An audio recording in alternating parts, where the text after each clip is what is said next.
നിങ്ങൾ കേൾക്കുവാൻ പോകുന്നത് പാസ്റ്റർ KC ജോൺ 3/11/89 വെള്ളിയാഴ്ച നടത്തിയതായ ബൈബിൾ ക്ലാസ് 1-ാം ഭാഗം, മരുഭൂമിയിലെ സഭ.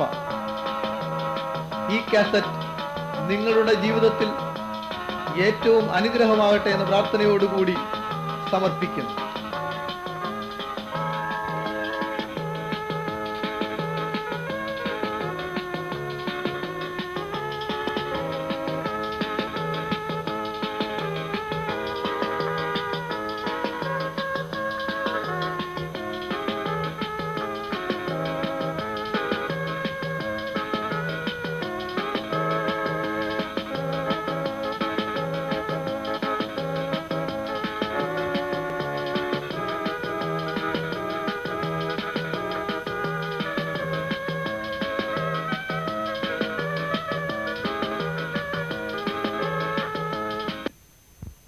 ത്തോടെ സ്തോത്രം ചെയ്യുന്നു. ഇന്ന് പകൽക്കാലം നമുക്കൊരുമിച്ച് ദൈവസന്നിധിയിൽ ഇങ്ങനെ ആയിരിക്കാൻ കർത്താവ് ഇടയാക്കി കൃപയ്ക്കായിട്ട് ദൈവത്തിന് സ്തോത്രം ചെയ്യുന്നു.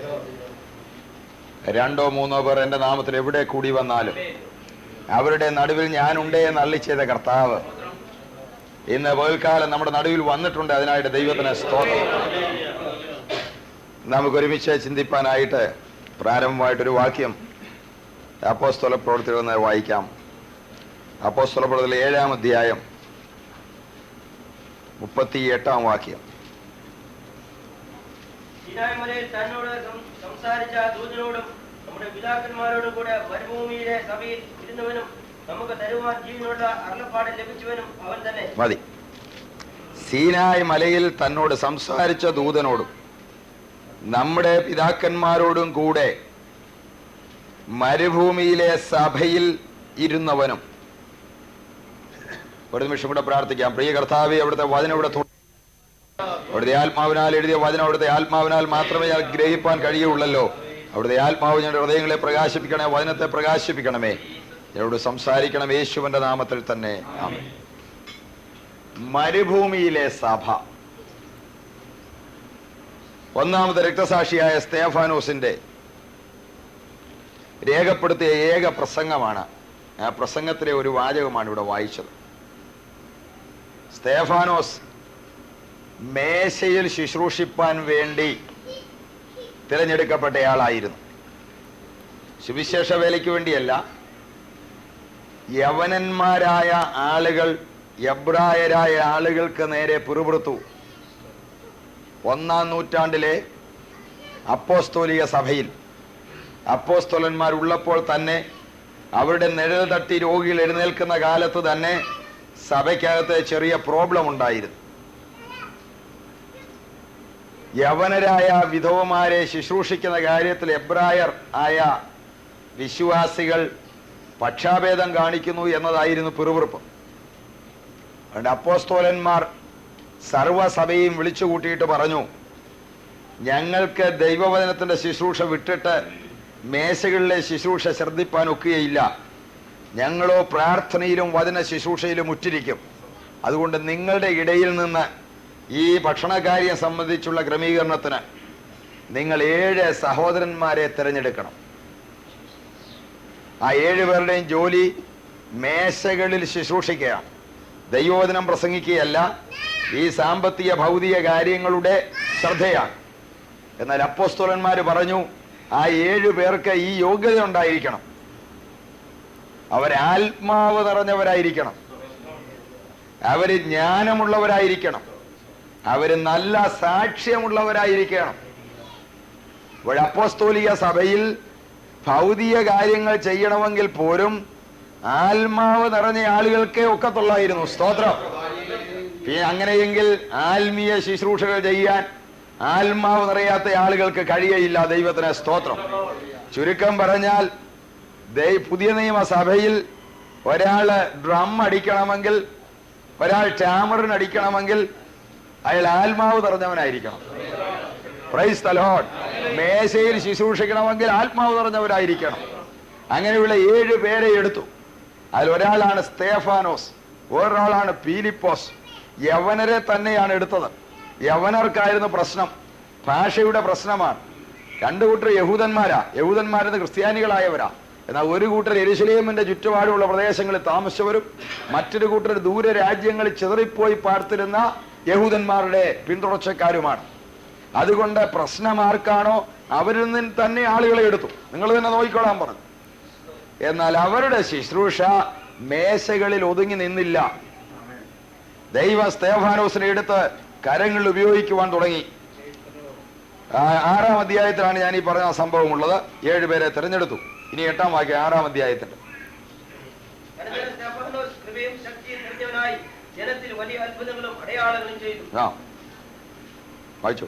എന്നു പേരുള്ള പള്ളിക്കാരിലും കുറേനക്കാരിലും ദക്ഷിണേന്ത്യക്കാരിലും കിലിക്യ ആസ്യ ദേശക്കാരിലും ചിലർ എഴുന്നേറ്റ് സ്തെഫാനോസിനോട് തർക്കിച്ചു. എന്നാൽ അവൻ സംസാരിച്ചത് ജ്ഞാനത്തോടും ആത്മാവോടും എതിർത്ത് നിൽപ്പാൻ അവർക്ക് കഴിഞ്ഞില്ല. മേശയിൽ ശുശ്രൂഷിക്കാൻ ആക്കി വെച്ച സഹോദരനാണ് സ്തെഫാനോസ് എങ്കിലും അവൻ സംസാരിച്ച ജ്ഞാനത്തോടും ആത്മാവോടും എതിർത്ത് നിൽപ്പാൻ പണ്ഡിതന്മാർക്ക് കഴിഞ്ഞില്ല. കിലിക്കയിൽ നിന്ന് വരെ പണ്ഡിതന്മാരെ കൊണ്ടുവന്നു. കിലിക്കയിൽ നിന്ന് കൊണ്ടുവന്നതിൽ ഒരാളാണ് ശൗൽ.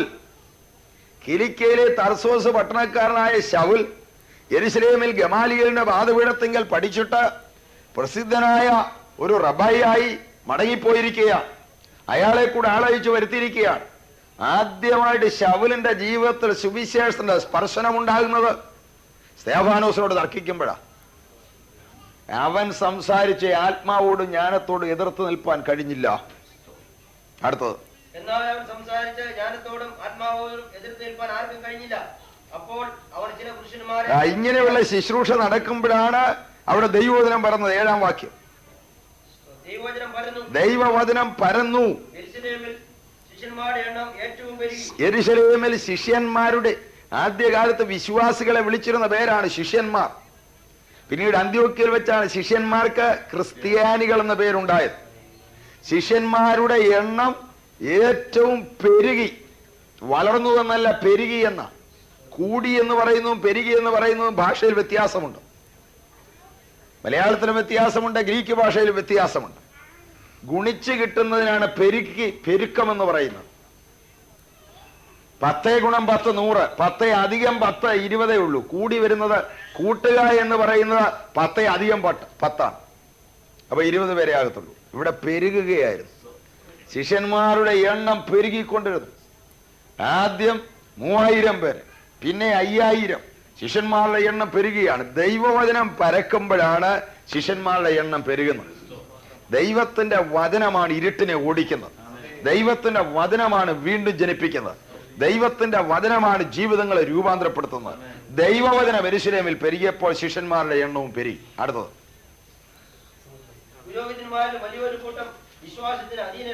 Price the Lord.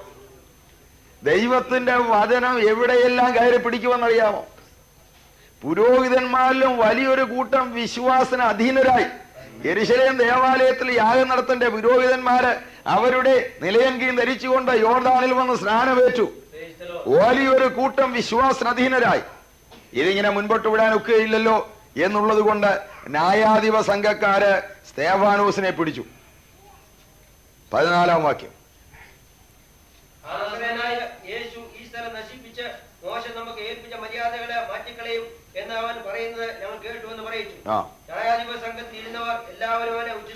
എല്ലാവരും ഉറ്റുനോക്കി. ആ ന്യായാധിപ സംഘത്തെ ശൗലിരിപ്പുണ്ട്. ഇവിടെ സന്നദ്ധിയും സംഘമാണ്. കിലിക്കയെന്ന് മാതിരിക്കെ ശൗല അതിനകത്തിരിപ്പുണ്ട്. ശൗലും ഉറ്റുനോക്കി, എല്ലാവരും ഉറ്റുനോക്കി. നോക്കിയപ്പോ എന്ത് കണ്ടു? സ്തെഫാനോസിന്റെ മുഖം ഒരു ദൈവദൂതന്റെ മുഖം പോലെ പ്രകാശിക്കുന്നത് കണ്ടു. Price the Lord. ആത്മാവും ജ്ഞാനവും ഉള്ള മനുഷ്യൻ മനുഷ്യരെ ഭയപ്പെടാതെ കർത്താവിനോട് നിൽക്കുകയാണെങ്കിൽ അവന്റെ മുഖം ദൈവദൂതന്റെ മുഖം പോലെ പ്രകാശിക്കും. അവര് ചോദിച്ചു, അടുത്ത വാക്യം, ഇതുള്ളത് തന്നെയോ എന്ന്.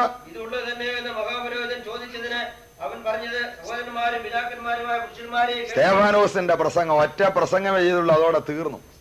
കാലെറിഞ്ഞ് കൊന്നുകളഞ്ഞു. Praise the lord. ചത്താലും വേണ്ടിയല്ല, പറയുന്നത് ശരിക്കും അങ്ങ് പറയുക. Praise the lord. ഒറ്റ പ്രസംഗമേ ചെയ്തുള്ളതിലും മതി. Praise the lord. പക്ഷേ പറഞ്ഞു തുടങ്ങിയത് എങ്ങനാ? പ്രസംഗം തുടങ്ങുന്നത് ശ്രദ്ധിക്കുക. അവൻ പറഞ്ഞത്, സഹോദരന്മാരും പിതാക്കന്മാരുമായ പുരുഷന്മാരെ. പ്രസംഗിച്ചു തുടങ്ങിയത് എങ്ങനെയാ? സന്നിധിയും സംഘത്തിരിക്കുക, എല്ലാവരും ഇവനെ വിസ്തരിച്ച് ശിക്ഷിക്കാൻ വന്നിരിക്കുന്ന ആളുകളാ. പക്ഷേ സ്തേഫാനോസ് അവരെ വിളിച്ചത് സഹോദരന്മാരെ, പിതാക്കന്മാരെ. നമ്മുടെ വാക്കുകളിലൊന്നും ആരെ അപമാനിക്കുവാൻ പാടില്ല. Price the Lord. ബഹുമാനം കൊടുക്കേണ്ടവന് ബഹുമാനം കൊടുക്ക. Price the Lord. അവമാനിക്കേണ്ട കാര്യമില്ല. സ്തേഫാനോസ് വിളിച്ചു തുടങ്ങിയത് അങ്ങനെയാ, സഹോദരന്മാരെ, പിതാക്കന്മാരെ. കേട്ടോ? പ്രസംഗം തീർന്നത് എങ്ങനെയാണെന്ന് നോക്കാം. അതിന്റെ 52-ാം വാക്യം, 51 മുതൽ. പിതാക്കന്മാരെ, സഹോദരന്മാരെ എന്നാ വിളിച്ചു തുടങ്ങിയത്. പ്രസംഗിച്ചിരിക്കുമ്പോൾ തീരാറായപ്പോൾ പറയുകയാണ്, ശാഠ്യക്കാരെ, ഹൃദയത്തിനും ചെവിക്കും പരിച്ഛേദന ഇല്ലാത്തവരെ. നിങ്ങളുടെ പിതാക്കന്മാരെ പോലെ തന്നെ നിങ്ങളും എല്ലായ്പ്പോഴും പരിശുദ്ധാത്മാവിനോട് മറുത്തു നിൽക്കുന്നു. നിങ്ങളുടെ പിതാക്കന്മാരെ പോലെ തന്നെ നിങ്ങളും പരിശുദ്ധാത്മാവിനോട് മറുത്തു നിൽക്കുകയാണ്. പ്രവാചകന്മാരിൽ ഏവരെ നിങ്ങളുടെ പിതാക്കന്മാർ ഉപദ്രവിക്കാതിരുന്നിട്ടുള്ളൂ. നീതിമാനായവന്റെ വരവിനെ കുറിച്ച് മുന്നറിയിച്ചവരെ അവർ കൊന്നുകളഞ്ഞു. അവന് നിങ്ങൾ ഇപ്പോൾ ദ്രോഹികളും കുലപാതകന്മാരുമായി തീർന്നു. നിങ്ങൾ ഇപ്പോൾ കൊലപാതകന്മാരായി തീർന്നു. സഹോദരന്മാരെ, പിതാക്കന്മാരെ എന്ന് വിളിച്ചു തുടങ്ങിയെങ്കിലും പ്രസംഗം തീർന്നപ്പോൾ കൊലയാളികളെ എന്നാ വിളിച്ചത്. പിന്നെ അവര് കേട്ടോണ്ടിരിക്കുമോ? അടുത്ത വാചകം, നിങ്ങൾ ദേവദൂതന്മാരുടെ നിയോഗങ്ങളായി ന്യായപ്രമാണം പ്രാപിച്ചുവെങ്കിൽ അത് പ്രമാണിച്ചിട്ടില്ല. നിങ്ങൾ വചനം പ്രമാണിച്ചിട്ടില്ല. ഇത് കേട്ടപ്പോൾ ആത്മാവിലായോ കേൾവിക്കാർ? അടുത്ത വാക്യം, ഇത് കേട്ടപ്പോൾ അവർ കോപപരവശരായി. അവരെല്ലാം കോപപരവശരായി. ഒരൊറ്റ ആളേ ഉള്ളൂ അവിടെ ദൈവവചനം പറഞ്ഞുകൊണ്ടിരിക്കാൻ. അവിടെയുള്ള മുഴുവൻ ആളുകളും കോപിച്ചു നിൽക്കുക. ആളുകളൊക്കെ സ്തോത്രം പറയാനുള്ളപ്പോൾ നമുക്ക് സാക്ഷ്യം പറയാൻ എളുപ്പമാണ്. എന്നാൽ ഇവിടെ സ്തോത്രമല്ല പറയുന്നവർ കോപപരവശരായി, മുഖമെല്ലാം കണ്ണെല്ലാം മിഴിച്ച് മുഖമെല്ലാം വളരെ കോപിഷ്ഠരായിട്ട് സ്തേഫാനോസിനെ നോക്കുക. അവരെല്ലാവരും കോപപരവശരായി അവന്റെ നേരെ പല്ല് കടിച്ചു. അപ്പോഴെന്ത് ചെയ്യണം? എല്ലാരും പല്ല് കടിക്കുമ്പോ എന്തോ ചെയ്യണം? അടുത്ത വാചകത്തിലുണ്ട്, അവനോ പരിശുദ്ധാത്മാവ് നിറഞ്ഞവനായി. ഹല്ലേലൂയ. ആത്മനിറവ് ദൈവമക്കൾ ഒന്നിച്ച് കൂടി വന്ന് പാടുമ്പോൾ മാത്രമല്ല ഉള്ളത്, പ്രാർത്ഥിക്കുമ്പോൾ മാത്രമല്ല ഉള്ളത്, ഡ്രമ്മൊക്കെ അടിച്ച് കൈയടിച്ച് നല്ല താളമുള്ളപ്പോൾ അല്ല ആത്മനിറവുള്ളത്. എപ്പോൾ ചുറ്റുപാടുള്ള മുഴുവൻ ആളുകളും പല്ല് കടിച്ചുകൊണ്ടിരിക്കുമ്പോഴും അതിന് നടുവിൽ ആത്മാവിനാകണം. അവനോ ആത്മാവ് നിറഞ്ഞവനായി. അവന് നോക്കാൻ ഒരു സ്ഥലമേ ഉള്ളൂ. മഹാപുരോഹിതന്റെ മുഖത്തോട്ട് നോക്കിയാൽ പല്ല് കടിച്ചോണ്ട് നിൽക്കുക. അയാൾ പുരോഹിതന്മാരുടെ മുഖത്തോട്ട് നോക്കി അവരെ കോപിച്ച് നിൽക്കുക. സന്നിധി സംഘത്തിലെ അവിടുത്തെ കമ്മിറ്റിയിലെ അംഗങ്ങളെല്ലാം ദേഷ്യപ്പെട്ട് നിൽക്കുക. ഈ സമയത്ത് ഇവന് നോക്കാൻ ഒരു സ്ഥലമുണ്ട്, സ്വർഗത്തിലേക്ക് ഉറ്റ നോക്കി. അടുത്തത്, ദൈവമഹത്വം കണ്ടു. ദൈവത്തിന്റെ വലത്തുഭാഗത്ത് യേശു നിൽക്കുന്നത് കണ്ടു. സ്വർഗത്തിൽ യേശു നിൽക്കുന്നത് സ്തേഫാനോസ് മാത്രമേ കണ്ടിട്ടുള്ളൂ. കാരണം എബ്രായ ലേഖനത്തിൽ എഴുതിയിരിക്കുന്നത് സ്വർഗത്തിൽ ദൈവത്തിന്റെ വലത്തുഭാഗത്ത് യേശു ഇരിക്കുന്നുവെന്ന്. അവൻ എന്നേക്കുമുള്ള വീണ്ടെടുപ്പ് സാധിപ്പിച്ച് ദൈവത്തിന്റെ വലത്തുഭാഗത്ത് ഇരിക്കുക. ഞാൻ നിന്റെ ശത്രുക്കളെ നിന്റെ പാദപീഠമാക്കുവോളും നീ എന്റെ വലത്തുഭാഗത്തിരിക്ക എന്ന് ദൈവം പുത്രനോട് അരുളി ചെയ്തു. എബ്രായ ലേഖനം 10-ാം അധ്യായം 12-ാം വാക്യം.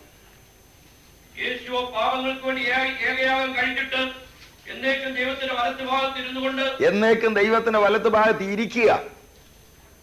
ഒരൊറ്റ പുരോഹിതനും ദേവാലയത്തിൽ ഇരിക്കുവാനുള്ള അനുവാദമില്ല പഴയ നിയമകാലത്ത്. യെരൂശലേമിലെ ദേവാലയത്തിലോ സമാഗമന കൂടാരത്തിലോ അനേക ഉപകരണങ്ങൾ ദൈവം പറഞ്ഞുണ്ടാക്കിയിട്ടുണ്ട്. യാഗപീഠമുണ്ട്, താമ്രത്തൊട്ടിയുണ്ട്, നിലവിളക്കുണ്ട്, കാഴ്ചയപ്പത്തിന്റെ മേശയുണ്ട്, ധൂപപീഠമുണ്ട്, നിയമപ്പെട്ടകമുണ്ട്, കൃപാസനമുണ്ട്. ഇതുകൂടാതെ ചട്ടികളുണ്ട്, കലങ്ങളുണ്ട്, തീക്കലശങ്ങളുണ്ട്, മുള്ളുകളുണ്ട്, കൊളുത്തുകളുണ്ട്. പക്ഷേ പുരോഹിതൻ ഇരിക്കുവാനുള്ള ഒരു പീഠമില്ല. കാരണം പഴയ നിയമ പുരോഹിതൻ ഇരിക്കാൻ അനുവാദമില്ല. അയാളുടെ ശുശ്രൂഷ ഒരിക്കലും തീരുന്നില്ല. പൗരോഹിത്യ ശുശ്രൂഷ കൊണ്ട് ഒരു മനുഷ്യന്റെയും വീണ്ടെടുപ്പ് പൂർത്തീകരിപ്പാൻ കഴിയാത്തത് കൊണ്ട്, രക്ഷിപ്പാൻ കഴിയാത്തത് കൊണ്ട് പുരോഹിതന്മാർക്ക് നിൽപ്പാൻ മാത്രമേ അനുവാദമുള്ളൂ, ഇരിക്കാനൊക്കെയില്ല. എന്നാൽ യേശുവോ ഒരൊറ്റ യാഗം കൊണ്ട് വീണ്ടെടുപ്പ് പൂർത്തീകരിച്ചതിനാൽ സ്വർഗത്തിൽ ചെന്നപ്പോൾ അവൻ ഇരിക്കുക. Price the Lord. ആ ഇരിക്കുന്ന യേശുവിനെയാണ് പുതിയ നിയമത്തിൽ കാണുന്നത്. സ്തേഫാനോസ് മാത്രം നിൽക്കുന്ന യേശുവിനെ കണ്ടു. Price the Lord. ഇതെന്നാ കാര്യം? തന്റെ ദാസനായ സ്തേഫാനോസ് കല്ലേറുകൊണ്ട് മരിച്ച് വീഴാൻ തുടങ്ങുമ്പോൾ അവന്റെ ശത്രുക്കളെല്ലാം അവനെ ഉറ്റുനോക്കിക്കൊണ്ട് അവനോട് കോപിച്ചിരിക്കുമ്പോൾ, സ്തോത്രം, യേശുവിന് അവിടെ ഇരിക്കാൻ കഴിയില്ല. യേശു എഴുന്നേറ്റു. അവൻ എഴുന്നേറ്റതിന്റെ മറ്റൊരു കാരണം ഈ സ്തേഫാനോസിനെ സ്വീകരിക്കുവാനാണ്. തന്റെ ഭക്തൻ തനിക്ക് വേണ്ടി ജീവൻ വെച്ചു കൊടുത്ത, രക്തം ചിന്തുവാൻ ഏൽപ്പിച്ചു കൊടുത്ത തന്റെ ദാസനായ സ്തേഫാനോസ് സ്വർഗത്തിലേക്ക് വരുമ്പോൾ അവനെ സ്വീകരിക്കുവാൻ യേശു പിതാവിന്റെ വലത്തുഭാഗത്ത് എഴുന്നേറ്റ് നിൽക്കുകയാണ്. സ്തോത്രം. അടുത്ത വാചകം.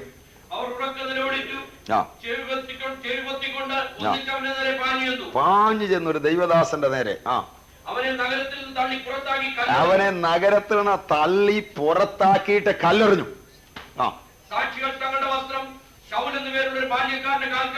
ഒരു ബാല്യക്കാരന്റെ കാൽക്കൽ വെച്ചിരിക്കുക ശൗൽ. ആരായി ശൗല്? തർസോസുകാരനായ ശൗൽ. അവൻ അറിയത്തില്ല എന്ന്, അവൻ ആരായി തീരുമെന്ന്. പക്ഷെ അവനിത് ശ്രദ്ധിച്ചുകൊണ്ട് നിൽക്കുകയാണ്. സ്തേഫാനോസിന്റെ മുഖം ദൈവദൂതന്റെ മുഖം പോലെ ആകുന്നു. എല്ലാവരും അവനെ കുറ്റം പറയുമ്പോൾ, എല്ലാവരും അവനോട് കോപിക്കുമ്പോൾ അവൻ ആത്മാവിൽ നിറയുന്നു. അവനെ കല്ലെറിഞ്ഞ് കൊല്ലുവാൻ തുടങ്ങുമ്പോൾ അവൻ വിളിച്ചു പറയുന്നു, സ്വർഗത്തിൽ യേശു നിൽക്കുന്നത് ഞാൻ കാണുന്നു. ഇതെല്ലാം മുള്ളുപോലെ ശൗലിന്റെ ഉള്ളിൽ ഉതച്ചുകൊണ്ടിരിക്കുകയാണ്. അതുകൊണ്ടാണ് ദമസ്കോസിന്റെ പടിവാതിക്കൽ വെച്ച് കർത്താവ് പറഞ്ഞത്, ശൗലി ശൗലി, മുള്ളിന്റെ നേരെ ഉതയ്ക്കുന്നതിനൊക്കെ വിഹിതമല്ല. അവന്റെ മനസാക്ഷിയിൽ മുള്ളുപോലെ കുത്തിക്കൊണ്ട് നിൽക്കുകയാണ്. ശൗൽ എന്ന പേരുള്ള ഒരു ബാല്യക്കാരന്റെ കാൽക്കൽ സാക്ഷികൾ വസ്ത്രം വെച്ചു. അടുത്തത്, സ്തേഫാനോസ് വിളിച്ചപേക്ഷിക്കുകയും അവർ അവനെ കല്ലെറിഞ്ഞു.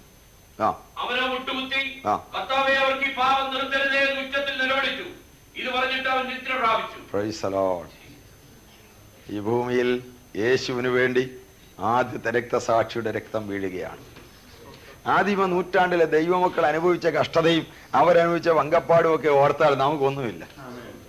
Price the Lord. ഇന്ന് തന്നെ ആരാണ്ട് ഏതാണ്ട് കുറ്റം പറഞ്ഞതല്ലേ ഉള്ളൂ. അന്ന് എന്തുവാ പിടിച്ച് ഈ ലോകം വാസ്തവത്തിൽ നമ്മളോട് ചെയ്യേണ്ടത് എന്തുവാ? ഇവിടെ നിന്ന് നമ്മൾ യോഗം കഴിഞ്ഞങ്ങോട്ട് പോകുമ്പോൾ ഇങ്ങോട്ട് ആളുകൾ വന്ന് നമ്മുടെ ബൈബിളൊക്കെ പിടിച്ച് പറിച്ച് എറിഞ്ഞ് നമ്മളെ ഇടിച്ച് താഴെ വീഴ്ത്തി കല്ലെടുത്ത് അടിച്ച് കൊല്ലേണ്ടതാണ്. പക്ഷെ എത്ര മര്യാദക്കാരാണ് നമ്മുടെ ചുറ്റുപാടുമുള്ള ആളുകൾ. Price the Lord. അന്നത്തെ 1-ാം നൂറ്റാണ്ടിലെ വിശുദ്ധന്മാർ ഇതുപോലെ കഷ്ടത അനുഭവിച്ചതാണ്. ആ സ്തേഫാനോസിന്റെ പ്രസംഗത്തിൽ സ്തേഫാനോസ് പറഞ്ഞ ആ വാചകമാണ് അല്പസമയം ചിന്തിപ്പാനായിട്ട് ഞാൻ ആഗ്രഹിക്കുന്നത്. മരുഭൂമിയിലെ സഭ. ഏതാണ് മരുഭൂമിയിലെ സഭ? ഇസ്രായേൽ മക്കളെ മിസ്രൈമി അടിമത്തത്തിൽ നിന്ന് പെസഹ കുഞ്ഞാന്റെ രക്തത്താൽ വീണ്ടെടുത്ത് മോശയുടെ നേതൃത്വത്തിൽ മിസ്രൈമിൽ നിന്ന് പുറപ്പെടുവിച്ച് ഏകദേശം 30 ലക്ഷം ഇസ്രായേൽ മക്കളെ ചെങ്കടൽ കടത്തി മരുഭൂമിയിലൂടെ 40 കൊല്ലം യാത്ര ചെയ്ത് 40 വർഷത്തിനിടയിൽ 41 സ്ഥലങ്ങളിൽ പാളയമടിച്ച് അവരെ കനാൻ നാട്ടിൽ പാലും തേനും ഒഴുകുന്ന വാഗ്ദത്ത ദേശത്ത് ചെന്നു ചേർന്നു. ഈ 40 വർഷത്തെ മരുഭൂമിയിലെ പാളയമടിച്ച് കിടക്കുകയും യാത്ര ചെയ്യുകയും ചെയ്ത ദൈവജനത്തെ സൂചിപ്പിച്ചുകൊണ്ടാണ് സ്തേഫാനോസ് ഇവിടെ പറയുന്നത് മരുഭൂമിയിലെ സഭ. മരുഭൂമിയിലെ സഭ പുതിയ നിയമസഭയുടെ നിഴലാണ്. വേദപുസ്തകത്തിൽ അതിനെക്കുറിച്ചുള്ള പഠനങ്ങൾ കാണുവാൻ കഴിയും. 1 കൊരിന്ത്യർ 10-ാം അധ്യായം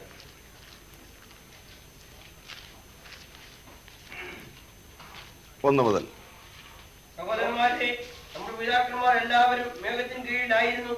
എല്ലാവരും സമുദ്രത്തിലൂടെ കടന്നു. എല്ലാവരും മേഘത്തിലും സമുദ്രത്തിലും സ്നാനമേറ്റ് മോശയോട് ചേർന്ന് എല്ലാവരും ഒരേ ആത്മീക ആഹാരം തിന്ന് എല്ലാവരും ഒരേ ആത്മീക പാനീയം കുടിച്ചു.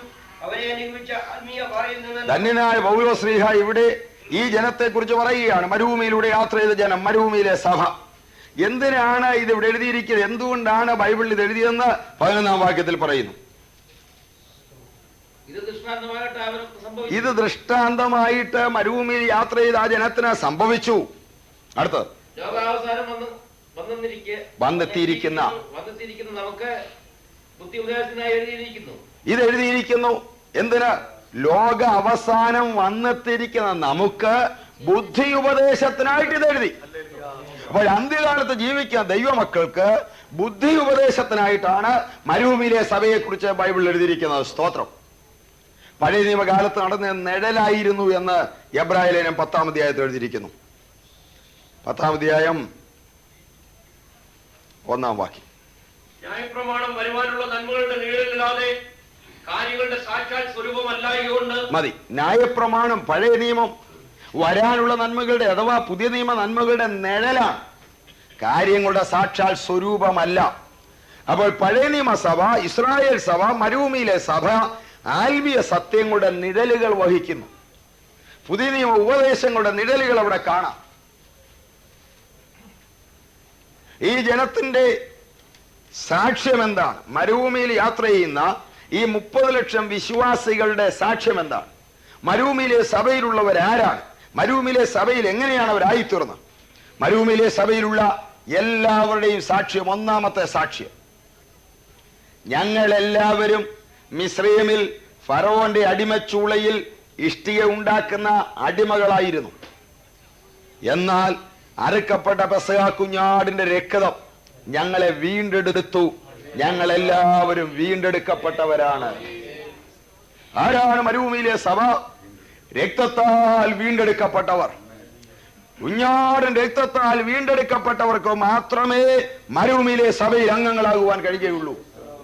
മിസ്രയീമിലെ ഇഷ്ടികച്ചൂളയിൽ പണിയെടുക്കുകയും മരുഭൂമിയിലെ സഭയിൽ അംഗങ്ങളായിരിക്കുകയും ചെയ്യാൻ ആർക്കും കഴിയുകയില്ല. അവിടുത്തെ തൊഴിലാളികളുടെ ലിസ്റ്റിൽ നിന്ന് പേര് വെട്ടിയവരുടെ മാത്രമേ മരുഭൂമിയിലെ സഭയിലെ പേരിൽ കാണുകയുള്ളൂ. സ്തോത്രം. Praise the lord, praise the lord. വീണ്ടെടുക്കപ്പെട്ടവരുടെ കൂട്ടമാണ് മരുഭൂമിയിലെ സഭ. ഈ പെസഹ കുഞ്ഞാടിനെ അറുത്തതിനെ കുറിച്ച് കൊരിന്ത്യർ ലേഖനത്തിൽ വ്യാഖ്യാനിച്ചിട്ടുണ്ട്. 1 കൊരിന്ത്യർ 5-ാം അധ്യായം 7-ാം വാക്യം.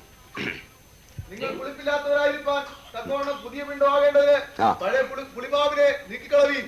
നമ്മുടെ പെസഹ കുഞ്ഞാടും അറുക്കപ്പെട്ടിരിക്കുന്നു, ക്രിസ്തു തന്നെ. നമ്മുടെ പെസഹ കുഞ്ഞാടും അറുക്കപ്പെട്ടിരിക്കുന്നു, ക്രിസ്തു തന്നെ. പഴയ നിയമത്തിൽ അറുത്തതായ പെസഹ കുഞ്ഞാട് നമുക്ക് വേണ്ടി കാൽവറി യാഗമായി തീർന്ന ദൈവ കുഞ്ഞാടിന്റെ നിഴലായിരുന്നു. നമുക്ക് ഒരു പെസഹ കുഞ്ഞാടുണ്ട്. അതാര്? ക്രിസ്തു തന്നെ. കാൽവറിയിൽ അറുക്കപ്പെട്ട ക്രിസ്തുവിന്റെ രക്തത്താൽ വീണ്ടെടുക്കപ്പെട്ടവർക്ക് മാത്രമേ പുതിയ സഭയിൽ അംഗത്വമുള്ളൂ. കർത്താവ് ദിനം പ്രതി രക്ഷിക്കപ്പെടുന്നവരെ ദിനം പ്രതി സഭയോടെ ചേർത്തുകൊണ്ടിരുന്നു. സഭയിൽ ആള് ചേർക്കുന്ന ജോലി ഒരു മനുഷ്യർക്കും കർത്താവ് കൊടുത്തിട്ടില്ല. സഭയിൽ ആള് ചേർക്കുന്ന ജോലി ഒറ്റ ആൾക്കേ ഉള്ളൂ. ആർക്കാ? കർത്താവിന് മാത്രമേ ഉള്ളൂ. സ്വന്തമോ ബന്ധമൊന്നും നോക്കി കർത്താവ് ആരെയും സഭയിൽ ചേർക്കുകയില്ല. രക്ഷിക്കപ്പെട്ടിട്ടുണ്ടോ? സഭയുടെ അംഗമാ. രക്ഷിക്കപ്പെട്ടില്ലയോ? സഭയുടെ അംഗമല്ല. രക്ഷിക്കപ്പെടാത്ത ഒരാൾക്ക് ഒരു സംഘടനയുടെ അംഗമായിരിക്കാൻ കഴിയും, ഒരു സമുദായത്തിന്റെ അംഗമായിരിക്കാൻ കഴിയും, പാരമ്പര്യമായി ഉൾപ്പെട്ടു നിൽക്കുന്ന ഏതെങ്കിലും പ്രസ്ഥാനത്തിന്റെ അംഗമായിരിക്കാൻ കഴിയും. എന്നാൽ രക്ഷിക്കപ്പെടുന്ന ആളുകൾക്ക് മാത്രമേ കർത്താവ് സ്ഥാപിച്ച ദൈവസഭയുടെ അംഗമായിരിക്കാൻ കഴിയുള്ളൂ. സ്തോത്രം.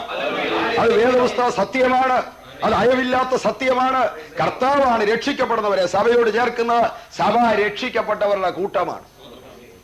സ്തോത്രം. എങ്ങനെ രക്ഷിക്കപ്പെടുന്നു? അറുക്കപ്പെട്ട കുഞ്ഞാട് രക്തത്താൽ, യേശുവിന്റെ രക്തത്താൽ. ദൈവം പെസഹായ്ക്ക് വേണ്ടിയും മരുഭൂമിയിലെ സഭയ്ക്ക് വേണ്ടിയും ഇസ്രായേലിനെ പുറപ്പെടുവിക്കുവാൻ വേണ്ടിയും ഒരു മനുഷ്യനെ അവരുടെ ഇടയിൽ എഴുന്നേൽപ്പിച്ചു. അയാളുടെ പേരാണ് മോശ. ദൈവത്തിന്റെ ജനമായ ഇസ്രായേൽ ദീർഘവർഷങ്ങൾ മിസ്രയീമിൽ അടിമകളായി. ഈ മിസ്രയീമിൽ അടിമകളായി ഫറവോന്റെ ഇഷ്ടികച്ചൂളയിൽ അടിമപ്പണി ചെയ്യുന്ന ആളുകൾ ആരാ? ഇവർ അബ്രഹാമിന്റെ കൊച്ചുമക്കളാ. നല്ല കുടുംബസ്ഥിതിയുള്ളവരാ, നല്ല പാരമ്പര്യമുള്ളവരാ, പിതാക്കന്മാരുള്ളവരാ, വാഗ്ദത്വം കിട്ടിയവരാ. പക്ഷെ ഇപ്പോഴെന്നാ പണി? ഇപ്പം ഫറവോന് വേണ്ടി ഇഷ്ടിക ഉണ്ടാക്കി കൊടുക്കുക. ഫറവോന്റെ ഊഴിയ വിചാരകന്മാർ ചമ്മട്ടി കൊണ്ട് ഇവരെ അടിക്കുകയാണ്. ഇവർ വേദന കൊണ്ട് കരയുകയാണ്.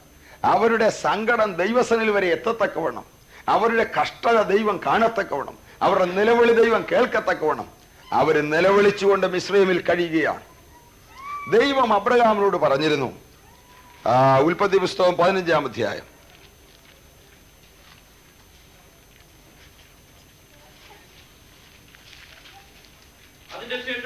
ഞാൻ പറയാം, അതിന് വാക്യം പറയാം. 13-ാം വാക്യം.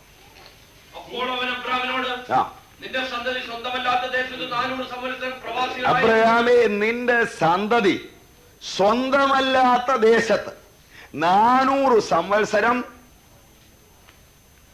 പ്രവാസികളായിരിക്കും. ദൂരത്തായിരുന്ന ആ ദേശക്കാരെ സേവിക്കും. അടുത്തത്, അവർ അവരെ പീഡിപ്പിക്കുമെന്ന് നീ അറിഞ്ഞുകൊള്ളുക. അവർ അവരെ പീഡിപ്പിക്കുമെന്ന് നീ അറിഞ്ഞുകൊള്ളുക. ദൈവം അബ്രഹാമിനോട് മുൻകൂട്ടി പറഞ്ഞിരുന്നു. എന്ന ഒരു വിടുതലുണ്ട് അടുത്ത വാക്യത്തിൽ. എന്നാൽ അവർ സേവിക്കുന്നത് ജാതിയെ ഞാൻ വിധിക്കും. ദൈവം ന്യായം വിധിക്കും. അതിന്റെ ശേഷം അവർ വളരെ സമ്പത്തോടുകൂടെ പുറപ്പെട്ടു പോരും. നീയോ സമാധാനത്തോട് നിന്റെ പിതാക്കന്മാരോട് ചേരും.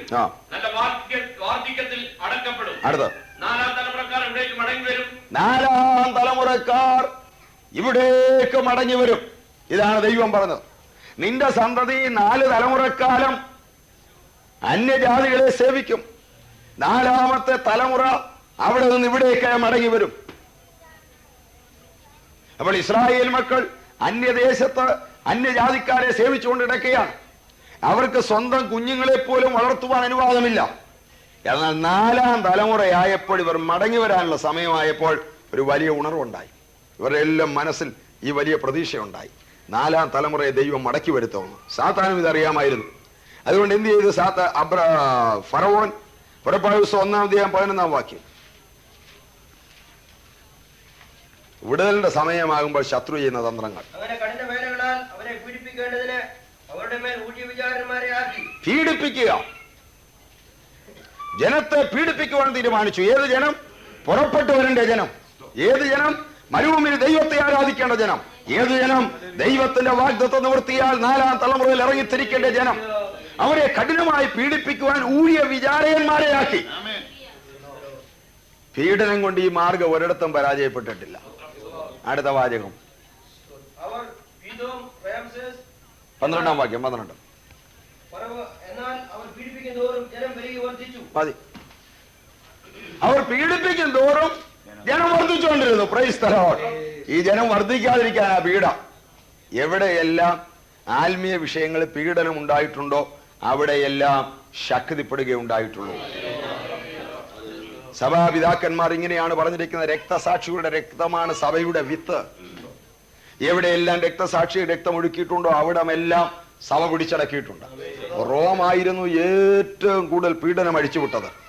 ഒടുവിൽ റോമിന്റെ ചക്രവർത്തിയെ വരെ ഈ മാർഗം പിടിച്ചടക്കി. Price the Lord. പൗലോസിന്റെ കാലത്ത് തന്നെ പൗലോസ് എഴുതുന്ന ലേഖനത്തിൽ എഴുതിയിട്ടുണ്ട്: കൈസറുടെ അരമനയിലുള്ളവർ നിങ്ങൾക്ക് വന്ദനം ചൊല്ലുന്നു. എന്റെ ചങ്ങല സുവിശേഷ നിമിത്തമാണെന്ന് അകമ്പടി പട്ടാളത്തിലൊക്കെയും അറിവായി.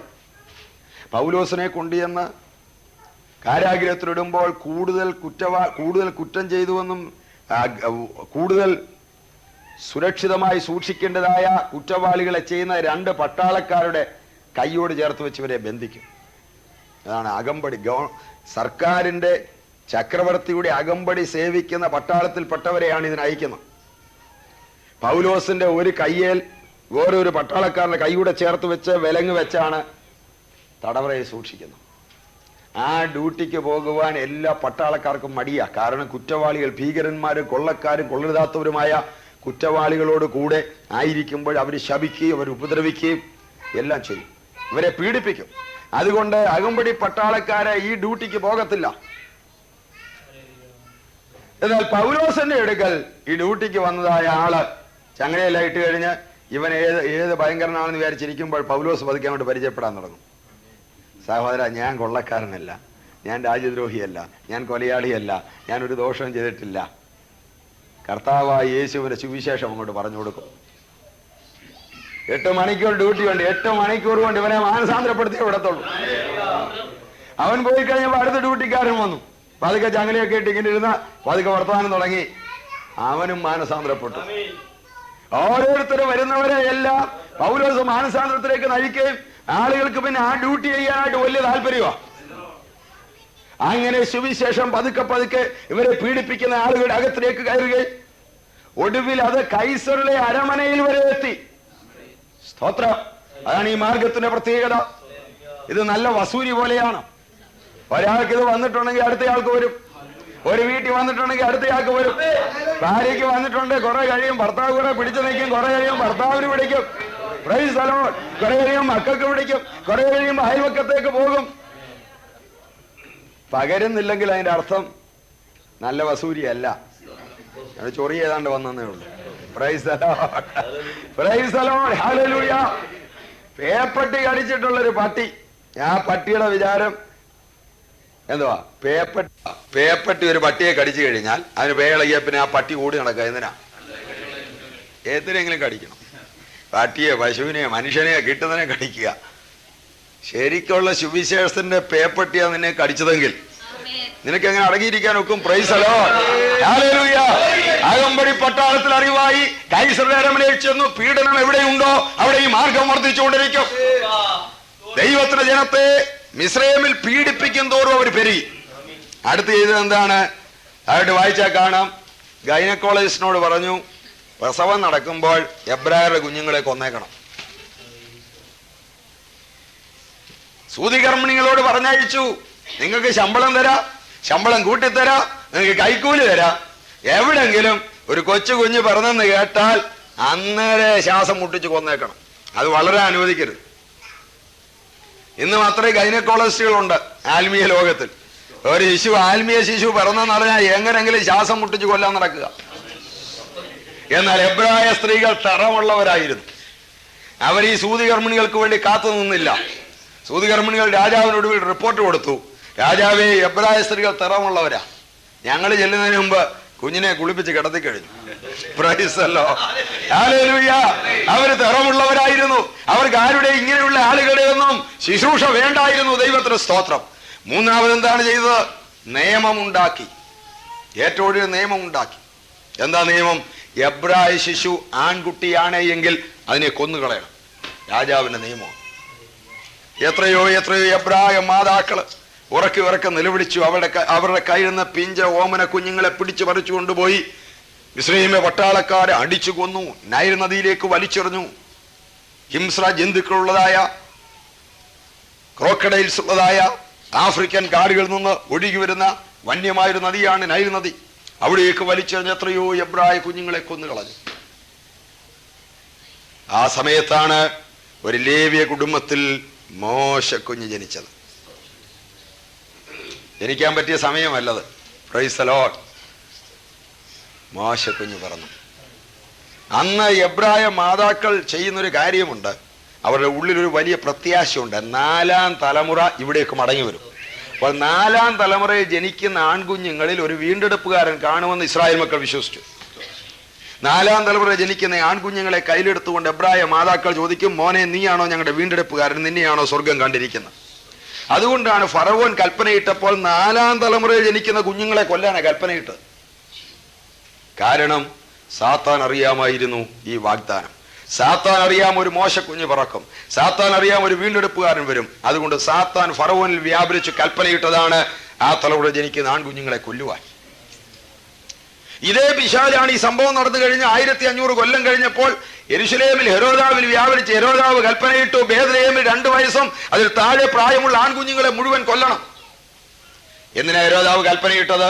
അവിടെയുള്ള ആൺകുഞ്ഞുങ്ങളോട് വിരോധം ഉണ്ടായിട്ടാണോ? അല്ല, ആൺകുഞ്ഞുങ്ങളെ കൊല്ലുവാനല്ല, യേശു കുഞ്ഞിനെ കൊല്ലാനായിരുന്നു. യേശു കുഞ്ഞിനെ കൊല്ലുവാനായിരുന്നു. ഇതേ ശക്തി, ഇതേ പിശാച് അതിന് 1500 കൊല്ലം മുമ്പ് ഫറവോനിൽ വ്യാപരിച്ച് കൽപ്പനയിട്ടു, എബ്രായ ശിശു ആൺകുഞ്ഞാണെങ്കിൽ അതിനെ കൊല്ലണം. എന്തായിരുന്നു സാത്താന്റെ ലക്ഷ്യം? മോശക്കുഞ്ഞിനെ കൊല്ലാനായിരുന്നു. എന്നാൽ സ്വർഗത്തിലെ ദൈവം പറഞ്ഞു, ഫറവോനെ, നീ മോശക്കുഞ്ഞിനെ കൊല്ലുകയില്ല. നിനക്ക് കൊല്ലാനൊക്കിയല്ല മോശക്കുഞ്ഞിനെ. നിനക്ക് കൊല്ലാനൊക്കിയെന്ന് മാത്രമല്ല, അവൻ നിന്റെ കണ്ണിന്റെ മുമ്പിൽ വളരും. അവൻ നിന്റെ കൊട്ടാരത്തിനകത്ത് വളരും. Price the Lord. അവന്റെ അമ്മ അവന് പാല് കൊടുക്കുന്നതിന് വരെ നിന്റെ കൊട്ടാരത്തിൽ നിന്ന് നീ ശമ്പളം കൊടുക്കേണ്ടി വരും. Praise the lord. മനുഷ്യൻ നിനക്ക് വിരോധമായി ഉണ്ടാക്കുന്ന യാതൊരു ആയുധവും ഫലിക്കയില്ല. Praise the lord. നിനക്ക് വിരോധമായി ഏതു നിയമം ഉണ്ടാക്കിയാലും, നിനക്ക് വിരോധമായി ഏതെല്ലാം തന്ത്രങ്ങൾ ആവിഷ്കരിച്ചാലും, അതിനെ മറിച്ചുകൊണ്ട് നിനക്ക് അനുകൂലമായി സകലത്തെയും തീർക്കുവാൻ ദൈവത്തിന്റെ കരത്തിന് കഴിയും. സ്തോത്രം. മോശക്കുഞ്ഞ് പിറന്നപ്പോൾ അപ്പനും അമ്മയ്ക്കും വിശ്വാസത്താൽ മനസ്സിലായി ഈ ശിശു ദിവ്യ സുന്ദരനാണ്. എബ്രായ ലേഖനം 11-ാം അധ്യായം 23-ാം വാക്യം.